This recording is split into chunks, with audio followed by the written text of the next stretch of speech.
Welcome, everybody, to our second round of panel questions for de novo elements. This is the Philosophy 2 panel. This is Ben Esgro. I'm joined by Jake Ormes, Ethan Schaltegger, Dr. Mike T. Nelson, and Eric Helms. We have a short and sweet one for you tonight. We have three questions, and we will get started with the first one, which is actually from our own Lacey. This question is for those of us who work from home. Do we have any tips for someone just starting out working from home that's used to a structured work environment?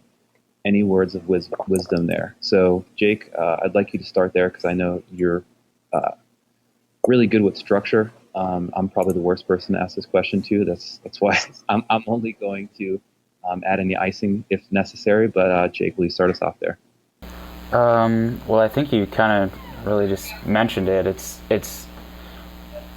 I think the fact that you're moving away from a quote-unquote structured work environment doesn't necessarily indicate that, now that you're working from home or working for yourself, that you should abandon, like any sort of structure or routine. So, I know in essence, it's not a huge difference. I mean, the only thing that's really different is the location, and it's about developing some sort of routine that works for you and your daily schedule. I mean, the fact that you get to work from home makes it a lot more convenient because you don't have to drive back and forth and things like that. Personally, I just developed like some sort of morning routine, and then that gets me into starting to work, and then literally just kind of set hours for yourself. Like I'm going to do this, and from this time to this time, or just create some sort of maybe like a looser to-do list that just includes things that you're actually going to start and accomplish and complete that day. And work towards completing those, and kind of so you don't overwork yourself, which I think is something that a lot of people that work for themselves tend to do. Yep. Set like some sort of stop time so that just literally at this time I am going to stop working. Unless you absolutely need to get something done. So that you can have very consistent days from one to the next. So you don't absolutely kill yourself on one day, and then the next day you're, lacking sleep and, dysfunctional, or waking up way later or something like that. So basically, if I was to, I guess, consolidate that into just like a single point, like basically finding a way to have your own balance, like whatever um, allows you to still be effective and not overwhelmed is really what's right for you, I guess, right? Yeah, for sure. Just finding a balance between making sure that you stay productive, which obviously can be hard when you're working for yourself, and not overdoing it. Yeah, it can certainly be easy. Helms, any input there? Yeah, I've found for me the biggest thing is distraction management. Because when you're at work in if you're like a 9 to 5 or your typical kind of stereotypical job, you're not supposed to be doing like things that are clearly like you can't just start screwing around in the middle of your work with people around. There's kind of a social prevention of that happening, so you don't even really think to screw around on your phone as much as you would at home. But it's easier to let procrastination take hold and prevent you from getting things done, especially if you're fearful or not highly motivated about doing that specific thing.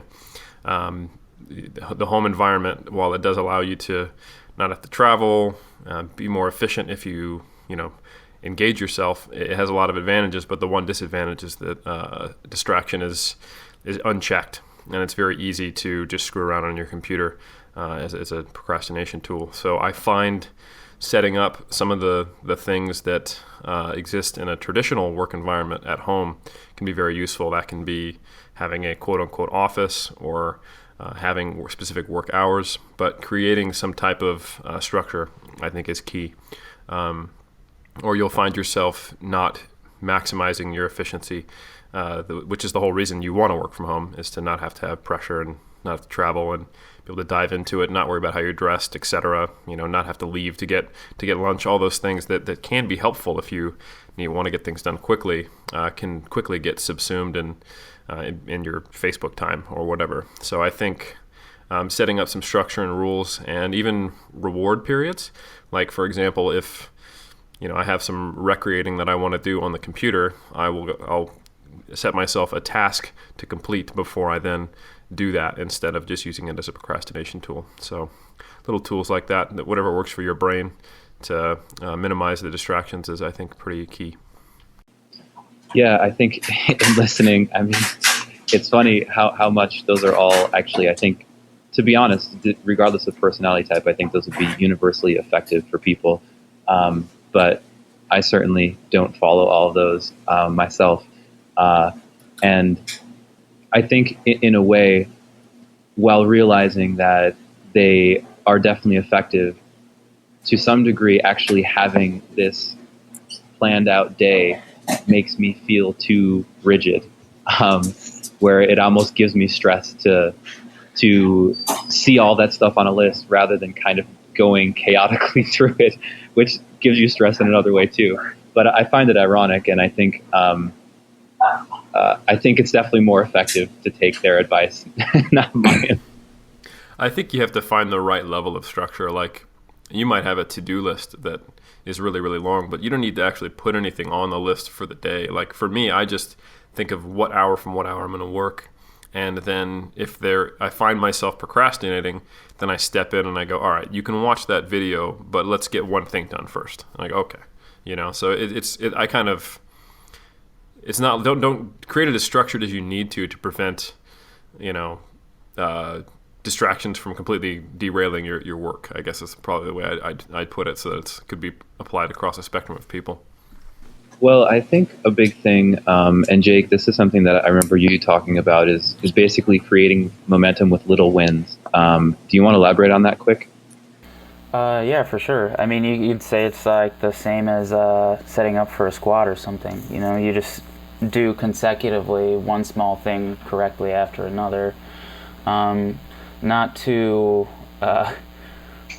I know Tim Ferriss can be somewhat of a polarizing figure, especially in fitness. But he often talks about, quote-unquote, winning the morning. And I found that that's something that helps me to just get up and do something small to complete, like make my bed, and then, I don't know, whatever, go from there, make my coffee, drink it, and then just, start small and gain momentum as you go through the day. Yeah, I think that's an excellent take-home point for people. Mike and Ethan, do you guys have any input? Ethan first.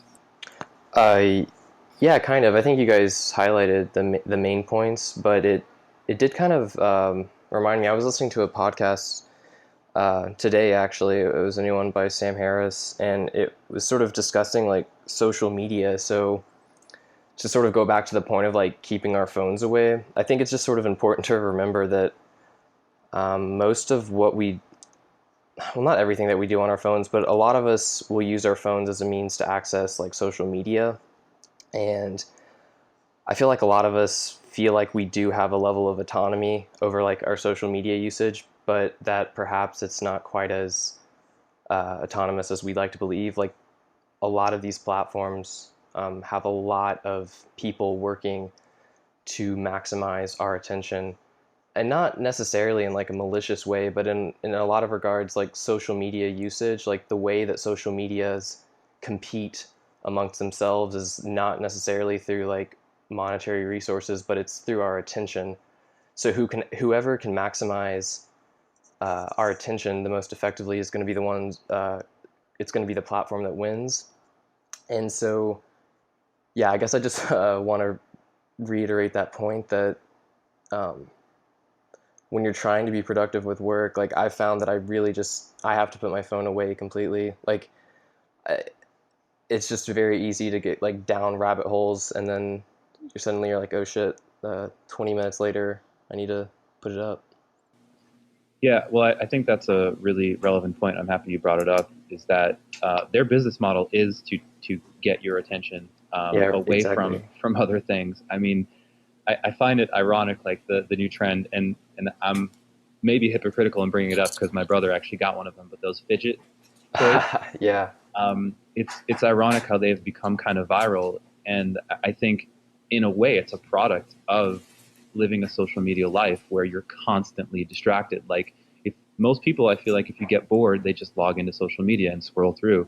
So when you're constantly uh, like pinballing your attention, I think it becomes almost a comfort mechanism of needing to have something to distract you, because at a certain point that becomes the new normal for you. If you always have something to distract your attention away from, I guess, focus. So really good point, actually. Thank you for bringing that up. Dr. Nelson, anything? Yeah, I could probably go on this forever, but a couple points, because what I realize is, so I work from home mostly. I actually teach online. I've done all those things on purpose because I like to travel and do lectures and other stuff also. What I found about a year ago working at home, and my wife also works for me part-time too, is that I actually needed to go somewhere else to kind of get away and to sort of put up like an artificial boundary. So Monday, Wednesday, Friday, I actually work when I'm in town from a co-working place that's about 6 miles down the road. And I found by actually having to physically go there, even though it's not that far, I'm paying money to be there. So I'm less likely to screw around. And I usually have a harder sort of built-in deadline then too, because the traffic gets pretty bad by like 2:33. So I kind of want to get out of there before that point. And then like Monday, Wednesday, Friday, I'll do that and be a lot more kind of hyper structured. So I'll literally write out exactly what I need to do from the time I get up to like the first 2 hours of the day, probably in like bone crushing, excruciating detail, from measure my HRV to floss my teeth to meditate to, whatever it is. Just so when I get up in the morning, I don't necessarily have to think that much. I can just go, okay, this one, this one, this one. And it kind of sets you up to have all those, like we talked about, a little bit of small wins. And then Tuesday, Thursday, I actually leave a little bit more open-ended for, client calls, podcasts, follow-ups, or whatever. And I find that way I'm shifting to different tasks on Tuesday, Thursday. But Monday, Wednesday, Friday, I try very hard not to have anything show up at that time.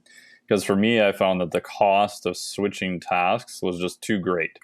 I would, start writing something and then, oh crap, I got to do this call. Even if it's something I really like to do at 11. Oh, no, so that kind of interrupts that. And I finish the call.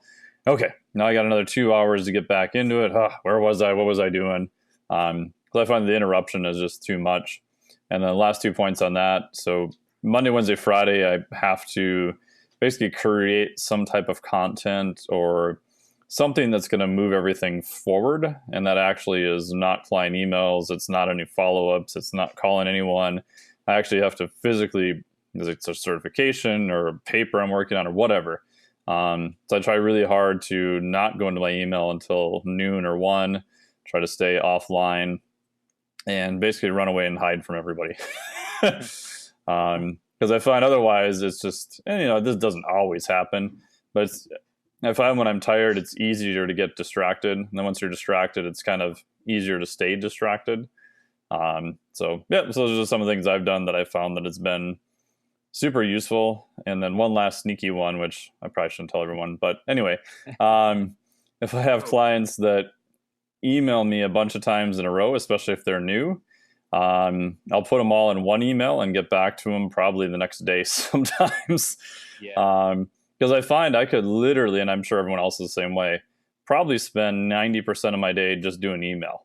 And what I found with clients and other people is that the outcome was not any better, right? What I got was actually worse questions because they knew I would answer them in a short period of time. So, unconsciously, I just don't need to come up with a good question. I can just start throwing stuff at you. And then at the end, they were actually just more confused.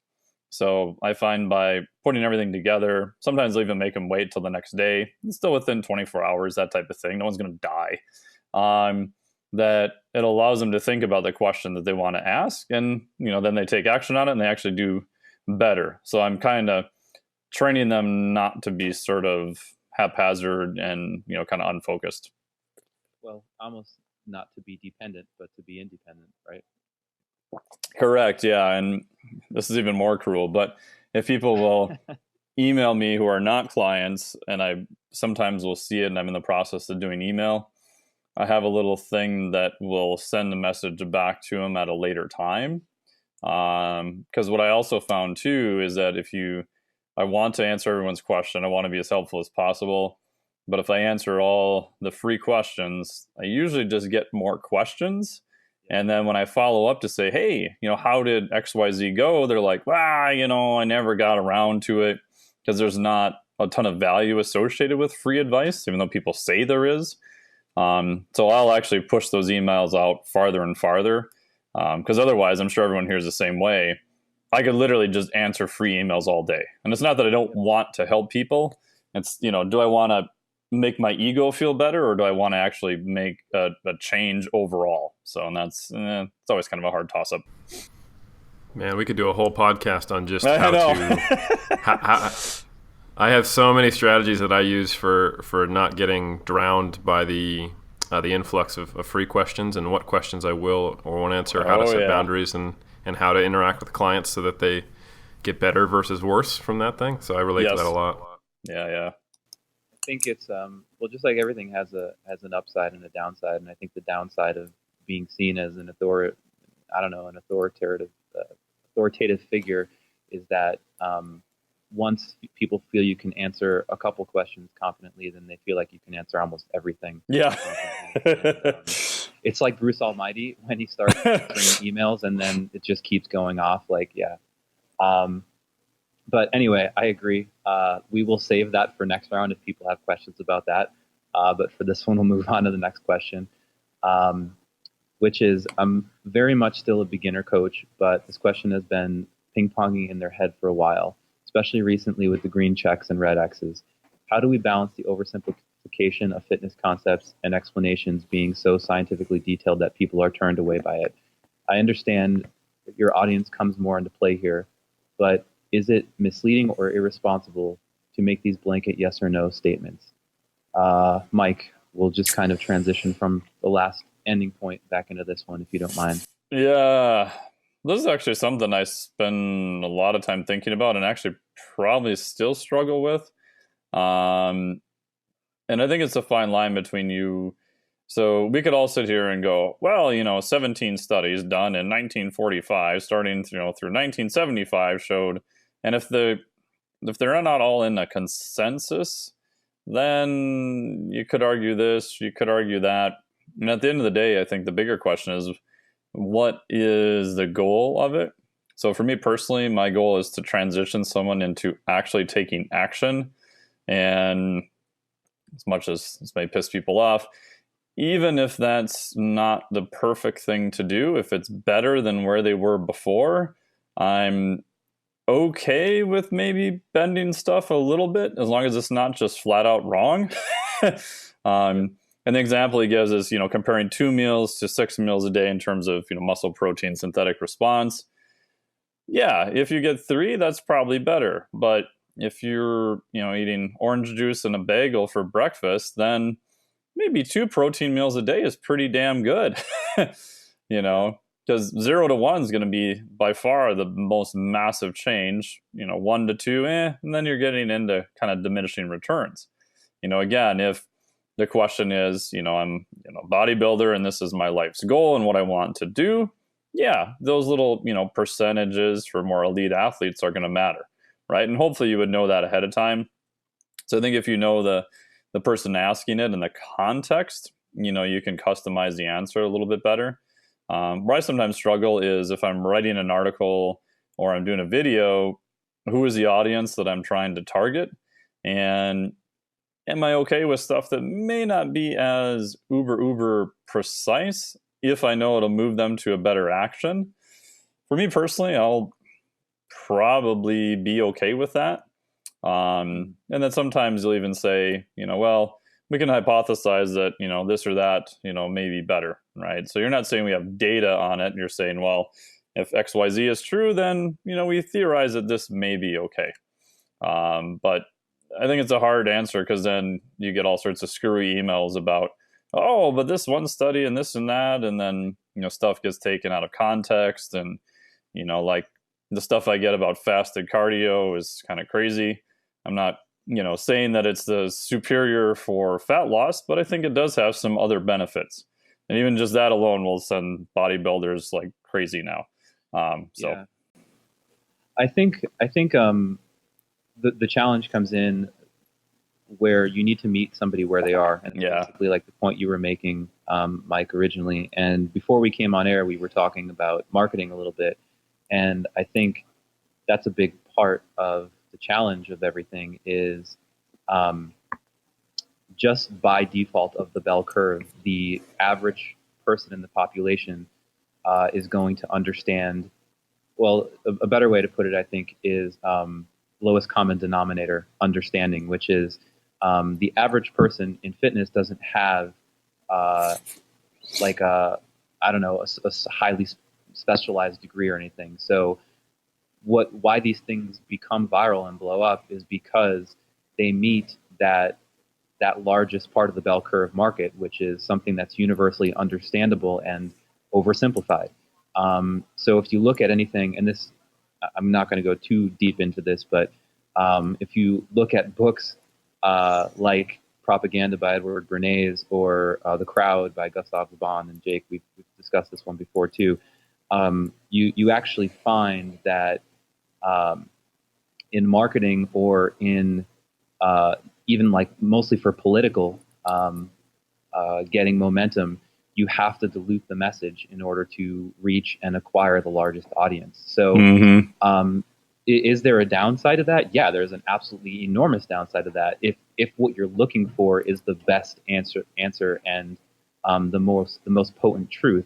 But I think what that really comes down to is, in a way, it's kind of on you to search it, and not. So it's good to question it and say, I don't like this. I'm not satisfied with the depth of this answer. But you need to dig more, because it's going to be really hard to find that niche thing, because it's never going to be the most popular, because it requires a little bit more investment of time and thinking in order to find it, rather than getting the YouTube advertisement of no names, but the overlay that plays over almost every YouTube video you play, if your ads are still unblocked like mine. So yeah, is there a downside? I definitely think there is, but does it mean they're bad? Not necessarily, because again, like you said, Mike, it's all relative. If it helps someone move along in a better direction than before, I think it can be a good thing too. So similarly to the first question, I think we can split hairs, for an hour on that. But before we move on, I actually would like to see if anybody else has input there. I certainly do. I think a big part of what I do is I try to simplify complex information. And so I've thought about this a lot, actually. And the question was from the perspective of a new coach. So when you're dealing with someone one-on-one, it's not necessarily about disseminating information to the masses and figuring out what level of depth, the detail you need to go to. It's more about, like you said, meeting the person where they're at. And I think the level of detail with the mechanism or the science behind the rationale should be as minimal as possible. And the only thing you need to talk about is the logic behind it. You need to cite the studies, and then let the curiosity of the person dictate if you want to take that further. So for example, someone might ask me, well, do I need to only do high rep training if my goal is size? And I'd say, well, it seems like there might be a benefit to both, more tension dominant heavy load training and some high rep training. You probably want to do a blend. If they come back and they go, can you explain why? Then I'll go into it. But I won't, just with that first response, give them 5 paragraphs and talk about all the studies that have been done on high repetition and low repetition training. I don't think that's helpful, or it's a useful way to spend your time. And then I would also say that your duty as a coach is to help a person think more effectively. So it's not just about whether or not you're using a microscope or just your contact lenses or just looking at something. It's not about the depth of detail on an individual topic. It's also about helping them ask better questions. So even if someone comes to you with zero fitness knowledge, but they are a pretty good critical thinker, they might have some understanding that there's going to be individual differences, that it will be context specific. But unfortunately, you'll run into a lot of people who have a fair amount of scientific knowledge, but seem to gravitate towards these black and white answers, don't know how to apply things in different contexts. And that is a situation where that person failed to develop critical thinking. And I think, like, if you were to read my articles that I've done for Elements, especially the philosophy ones, you'd see that I spend most of my time talking about how to think, not a ton of time talking about the minute details or outcomes of studies, because that will change, that will evolve, and that is knowledge. But knowledge is not the same thing as your ability to think. So as a coach, you want to try to help people remember that we're not actually searching for a one-size-fits-all. We're not searching for a yes or no. Very few things are actually binary. So in many cases, it's about, well, how do I use this tool, not what is the correct answer. And if you can tell by the way someone asks questions as to whether or not that is something they even know to focus on developing that ability. The saying of "there's no such thing as a stupid question," I fully I disagree with that completely. Even if something seems factually stupid, it can be a smart question. Like, you might be asking something that is common knowledge, like, oh, can you do spot reduction with training? That's not a dumb question. That just means they're not aware of the physiology. But you can ask something that requires knowledge that is a stupid question because there's no critical thinking inherent in it. So I think the goal of a coach should be to help your clients ask better questions and understand the nuance and the context that is exercise science and nutrition. You bring up a couple penetrating points. I think for me, one of them being, I'm completely guilty of the first one, is someone asks a simple question and I go on for 5 minutes. And well, I absolutely think yours is the more effective method. In listening to you, I realized why I did it, which is I think it's like almost like a personal bias of, like, I think these things are really important. You need to think they're important too. You know what I mean? Yeah, I do. Of just kind of being really passionate about information. But I guess what I'm saying is a long-winded way of just thank you for bringing those up, because as I listened, I was like, wow, I'm totally guilty of that. Well, I always think of it like, what would it be like to go to your mechanic, right? And you, knowing nothing about cars, I'll speak from my own perspective, because there's probably some of you guys who think I'm an idiot for what the level of lack of knowledge I have. And I just want them to fix it and have a basic understanding that they did the right thing. And they started explaining a combustion engine to me. I'd just be like, bro, like, I don't need this. Like, this is why I pay you to be a mechanic, while I'm not sitting here reading an engineering book, And I think we run into a lot of people who identify the importance of having an evidence-based perspective in nutrition and exercise. And maybe that to some degree they want to be a student of the sport in their own athletic endeavors, but really they're doing it as a means to an end to be a better athlete. Like, they might acknowledge that they go, right, so I need to have the basic understanding of this stuff, but they aren't actually passionately driven to understand the nuances like we are. And I think it's important to be able to gauge that in someone. But at the same time, you're right. Often you'll get the question from someone who they want it to be more simple than it is. They want to have those, the red checks or the green X's or the yes and no answer. And that is actually holding them back, the fact that they're trying to reduce everything to a binary answer. And then that's when I will, often if someone asks me a question that is like that, I will give them either more than they want, or I'll ask them a question back, because they have these assumptions that are interlaid in the question of they're trying to make it into a yes or no or a better or worse situation when it is in fact not. And I think there's still value in doing what you're doing, Ben. It just depends on how the question is asked and who is asking it and what they're looking for.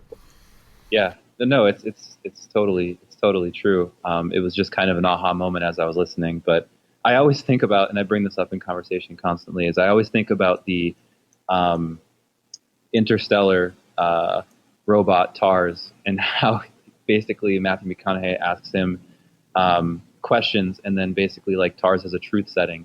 And I think of that almost the same way. It's like, I want to ride that 100% all the time. And I think it just bleeds into everything, where like, I'd be that guy who wants the mechanic to answer it in that ridiculous thing, because what it's going to do is make me feel like an idiot. And then I'm going to want to go chase the answers more. But I mean, essentially in what you said, I realize this panel is not about how Ben thinks, so we don't need to talk about it longer, but I think it's what really was the most striking to me about it was just kind of realizing the personality aspect of how we all handle these social dynamics of answering people's questions, educating, again, being, I guess, seen as an authority, how you basically disseminate your information. So our last question is, when considering volume, how important are the number of reps being performed in comparison to the number of total sets at a given RPE? For instance, would you consider 3 sets of 4 at an RPE of 7 and 3 sets of 8 at an RPE of 7 to be much different when designing a program for a client? I think it basically boils down to a specificity question. So how important are the reps being performed compared to the sets? They're kind of intimately tied. So if the person is primarily a strength athlete and that's what they're trying to maximize, then specificity is going to dictate that the reps should be lower per set. And then here's the difficult part of the question is, we don't know where their baseline is. So if we're going to assume that they're normally doing, I don't know, 10,000 pounds of volume a week or something, and they've plateaued there. So what would dictate filling in the number of sets for that strength athlete is something to exceed that volume threshold that they're stuck at. So they should stay in the lower reps, and the importance is going to be exceeding that volume threshold. And then for the bodybuilder, the difference would be the specificity of favoring the higher end of the rep range. And then same idea, if they've plateaued at a certain volume, they'd be looking at adding more sets potentially, or some other technique of increasing volume. That's the quickest way I think I can answer that, but I'm totally open to anybody else's input. I actually, my mind immediately when I read this question went to Eric. He made a video on the 3DMJ YouTube channel called it was like one of your peeling back videos about can we train for size, I think was what it was called. Mm-hmm. And it kind of gets at this point, I think, to an extent, like you really, like, our bodies adapt with muscular strength or like muscular endurance. And in this instance, I feel like I don't know how much of like a hypertrophy response there would be between the two. But I do know that essentially, if you're going to do the sets of 4, like, you're going to get more of a strength response and adaptation. And if you're going to do the sets of 8, it's going to be more of an endurance effect. So I'm not really sure if that answers the question in the way that they want, and if you want to elaborate on your video, you could. But I feel like you get weird. I mean, if you're theoretically undulating, I guess, intensity and if you're theoretically undulating your theoretical intensity throughout the week, then you can do both. Right. Yeah. Well, then that's the difficult part of the question, is that in order to kind of answer it, you dance around the fact that hypertrophy and strength are intimately tied. So, as you're maximizing one, the other is going to happen. But I guess the attempt is to answer the question without, as we just discussed in the last question, not, I guess, getting excessively complicated. I think I've got a good theoretical way of talking about this that might end up in a monologue, but hopefully will not just overtake the whole panel. Okay, so This question, I think, because the person is asking a good question. They're concerned about volume. They're aware of RPE. So I think my assumption of their awareness of this topic and what has been discussed is probably on point. It can be confusing with this topic because there's plenty of people who've stated that, the hypertrophy is a volume-dependent effect. And that, as a completely unqualified statement, is actually not quite true. And we can talk about where that falls apart. Volume is just the number of contractions you do. And if we're just going to say volume without any respect to intensity, then that's where that falls apart. So, for example, a marathon runner typically does not hypertrophy, despite the fact that the number of contractions they do is huge and the volume is massive compared to a bodybuilder. However, that volume never takes them anywhere near muscular failure. They might achieve, like aerobic or cardiovascular failure or, glycogen depletion and getting very tired and all that. So we know there is somewhere where intensity is important. And when I say intensity, I mean both the load on the bar or how close to failure one gets. If we look at where you achieve activation of most fibers, that's somewhere around like an 8 to 10 RM, right? So that might be why, the 8 to 12 rep range is often seen as like the hypertrophy rep range, is that regardless of whether or not you train to failure, if that load is anywhere near failure in the 8 to 12 range, you're probably going to be seeing most activation of most fibers. So you could do sets of 6 with your, 8 RM and not touch failure, and you'd probably be able to quote unquote count all that volume. But if you were doing sets of 6 at like a 1 RPE with your 30 rep max, that volume probably would have a pretty negligible effect on hypertrophy. So hypertrophy is kind of about effective volume, and there's debate on how you can count that. I would say that the number of hard sets is a decent way to do it, assuming there has been enough reps performed. Because if you go too far on the other spectrum, where you're going so heavy you can only complete, let's say, 3 reps, then there's not actually enough time spent contracting, even though the magnitude of the contraction is high, to get a hypertrophic effect. So there was a recent study where they compared 3 by 8 to 12 at failure versus 3 by 2 to 4 to failure. So it's basically 3s versus 10s to failure, but 3 sets of both. I think Schoenfeld did that, and there was greater muscle growth in the group doing 10s. So we know that when you're in that scenario, you can go so far down in the number of reps performed that it's just not enough total volume. But there's other studies where you're comparing, sets of 5 to sets of 10, and if the sets are matched, they do seem to be pretty close in terms of the hypertrophy response. So I would say when you can just count total reps, that's when you're working in a narrow band of intensity. So for example, let's say you're working with the 6 to 15 RM range. That's your intensity. Then you could probably count your number of reps, and that would be an effective way of quantifying volume, because all of that is going to be near enough to failure to quote unquote count, and it will probably all even out in the end if you're across that spectrum.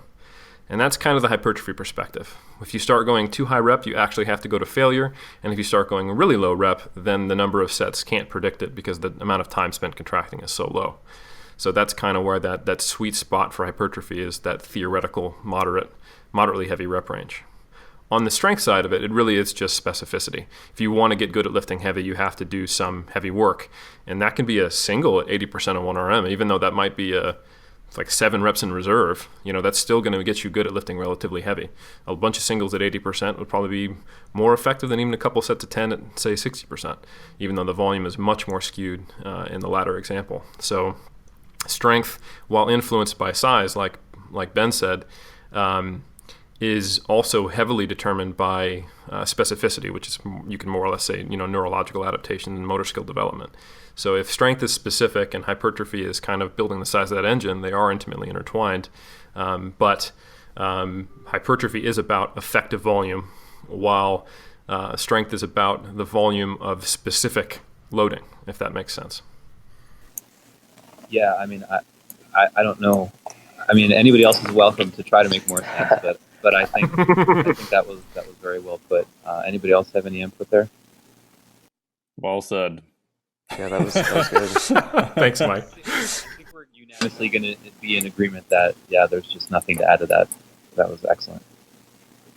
And it was only like 30 minutes of me talking, so Not even close. Well, that's everything we have for this month. Anybody else have anything in closing? No, I'll take that as a no. All right, guys, questions. Hopefully you all learned something this month, and we will see you again in roughly a month for the supplementation, or no, Ron, the nutrition panel. Thanks, guys.